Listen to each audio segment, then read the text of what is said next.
তো hey guys, সবাই কেমন আছো? আশা করি ভালোই আছো। আজকে চলে এসেছি আর একটা নতুন ভিডিও নিয়ে। আজকে আমরা যাচ্ছি মামুদপুরে 12টা শিব মন্দির দেখতে। চলো তোমাদেরকেও দেখাই সেই জায়গাটা কীরকম ধারা।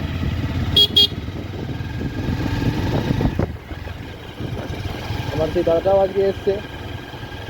এরকম বিকালের সময় আমরা বেরিয়েছি, রাস্তা মোটামুটি ফাঁকাই আছে।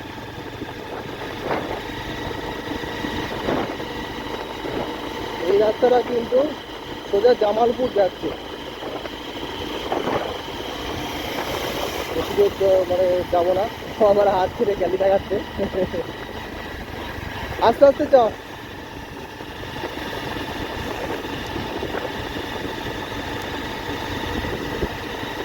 ভিডিও ভালো লাগলে সবাই লাইক কমেন্ট শেয়ার করবে। যারা নতুন আমার ভিডিও দেখছো অবশ্যই সাবস্ক্রাইব করবে, যাতে করে আমি নতুন নতুন আরও ভিডিও বানাতে পারি। আমার বাঁ সাইডে কিন্তু রয়েছে দামোদর নদী, আর এটা দামোদর নদীর বাড়ি, এটা একটা বলতে পারো। এবং রাস্তা কিন্তু যাবো আমরা।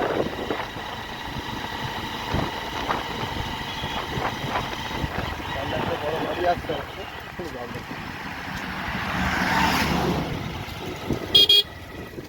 তো আস্তে আস্তে যাও।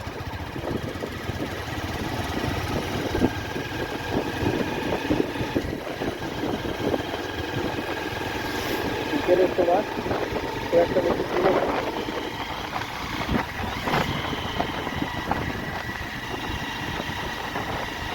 রাস্তাটা কিন্তু মাখন একদম, গাড়ি চালিয়ে এসব রাস্তায় মজা আসছে না।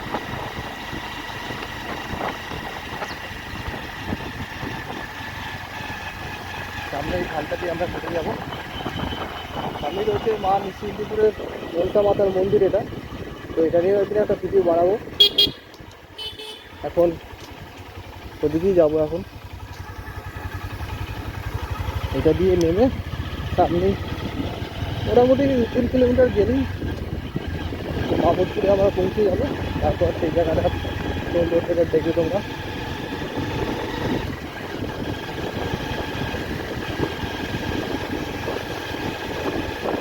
বাবা তাহলে কিছু জানা তো হচ্ছে আবার।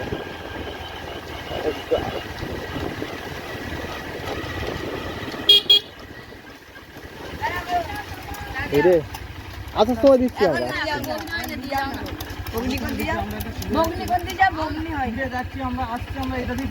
এটা দিয়ে আসবো আবার, ঠিক আছে? তো ওদেরকে চাঁদা দিলাম না।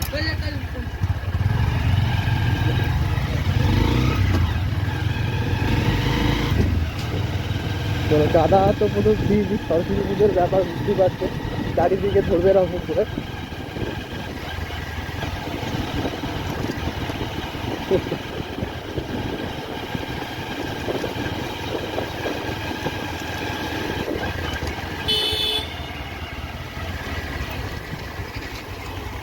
তো এখানে একটা রথের মানে অনুষ্ঠান হতো আর কি। ওই যে রথের চাকাগুলো দেখতেই পাচ্ছ, বহুত পুরাতন রথের চাকা। এখানে আষাঢ় মাসে রথ হয়। আসতে আছে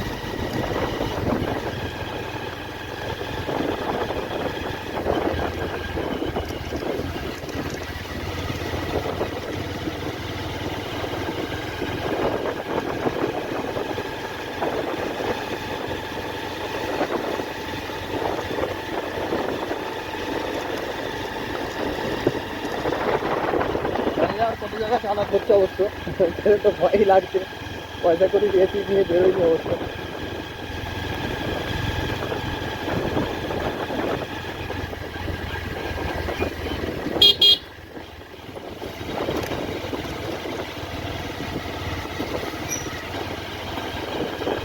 এখানকার পরিবেশটা কিন্তু আবার সেই দুদিকে মাঠ, মধ্যখানে রাস্তা, সুন্দর প্রকৃতির মুখ দিয়ে আমরা দুটো বাইক নিয়ে যাচ্ছি। এই অনুভূতিটা ভালো লাগারই মতন।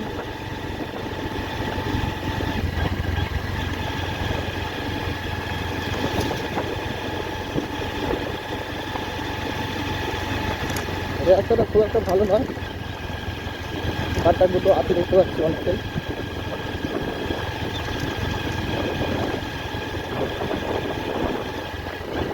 আমরা ডান দিকে লেগে যাবো।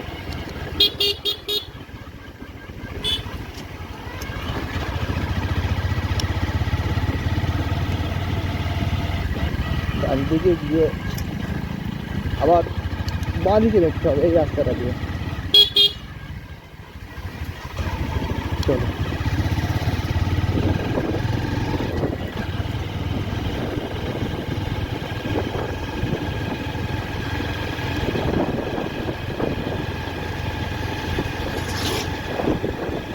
আবার এরকম ঠিকঠাক রোড দেখাচ্ছে।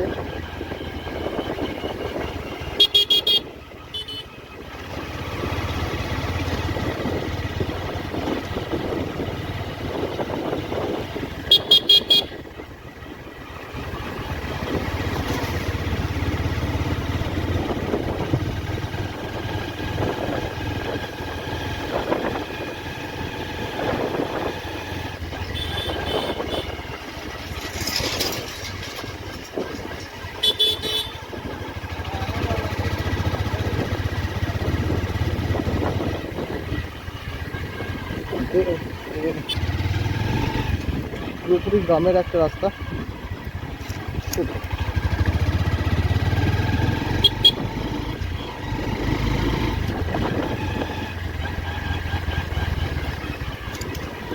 চারিদিকে বন্ধুরা এখানে সব বাম্পারে ভর্তি, একটা বাম্পার একটা বাম্পার, বাবরে।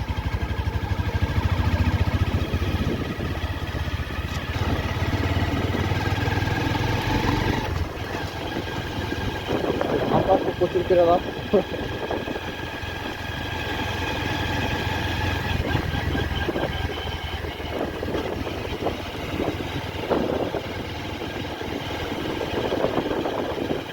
এখন হচ্ছে আলু চাষের সময়, চারিদিকে শুধু আলু আর আলু গাছ, এছাড়া অন্য কিছু তুমি দেখতে পাবে না এখানে। হুগলি জেলা হচ্ছে আলুর জন্য বিখ্যাত, চারিদিকে শুধু আলু আর আলু।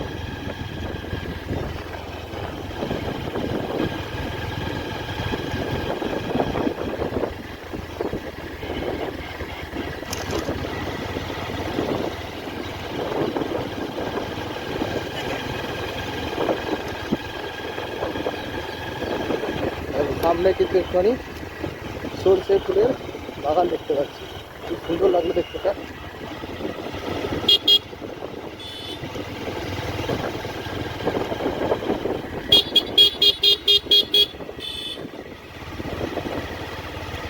আর একটুখানি চলে এসেছি।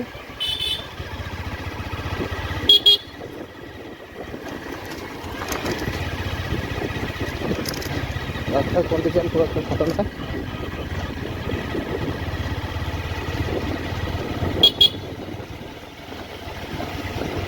তো আমরা সেই মামুদপুরে চলে এসেছি। এটা হচ্ছে মামুদপুর প্রাইমারি স্কুল, যত সম্ভব প্রাইমারি স্কুলের বাঁধে দিয়েই সেই জিনিসগুলো রয়েছে। কিন্তু তো দেখতেই পাচ্ছ সেই মন্দিরগুলো,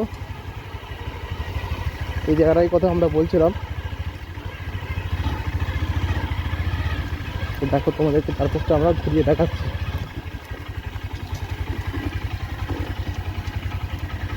দাঁড়ান গাড়িটা রাখি, তারপর দেখাচ্ছি তোমাদেরকে।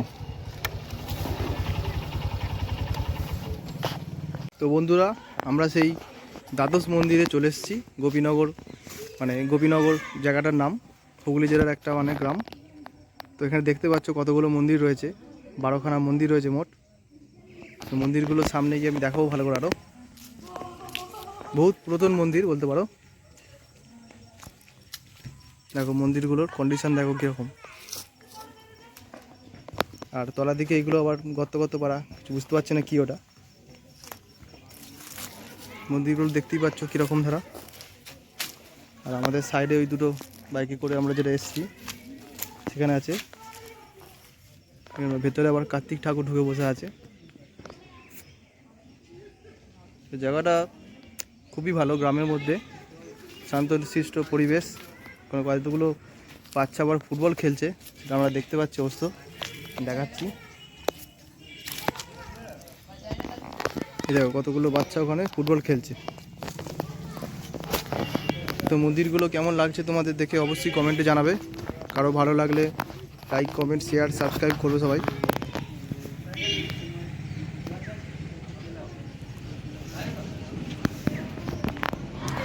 এরকম মন্দির যদি কোনোদিন কেউ দেখে থাকো একসাথে এতগুলো, তো কমেন্ট করবে প্লিজ। কত সুন্দর সেই মন্দিরগুলো দেখো, মানে সব করে শিবের মন্দির। ওই দূরে সব বসে আছে গ্রামের বাসিন্দারা। তো বন্ধুরা তোমরা দেখতেই পাচ্ছ, তো এটা সেই একটা দ্বাদশ মন্দিরেরই অংশ। তো এই মন্দিরটা দেখতে একাই আছে, কিন্তু এর অবস্থাটা দেখো বর্তমানে পুরো একটা গোটা বট গাছ আসুদ গাছে পুরো ঘিরে ফেলেছে এই মন্দিরটাকে। মানে দেখেই বুঝতে পারছো যে কতদিনের পুরাতন হতে পারে মন্দিরটা। সবাই কিন্তু কমেন্টে জানাবে যে এটা কত বছরের পুরাতন মন্দির হতে পারে। তো বন্ধুরা তোমাদের দেখলে দ্বাদশ মন্দিরগুলো, যদি ভালো লেগে থাকে সাবস্ক্রাইব করবে চ্যানেলটা। আবার এরকম একটা ইন্টারেস্টিং জায়গায় যাব আবার। ততক্ষণের জন্য বাই বাই, দেখা করছি নেক্সট ভিডিওতে।